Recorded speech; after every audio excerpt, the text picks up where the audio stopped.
मेरा रिस्पॉन्स बहुत क्लियर है आसाम के चीफ मिनिस्टर के लिए, honourable Hemant Biswa Sharma.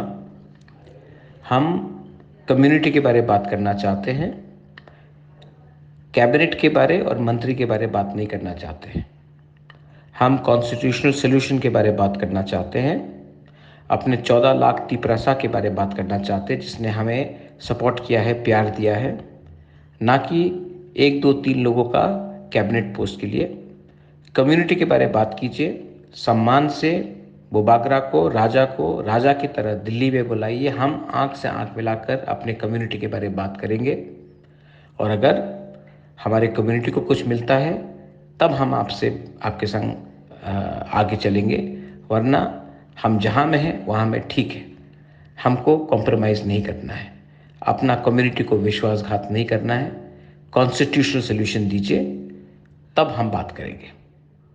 This is Bubagra, बेलाइनो हम।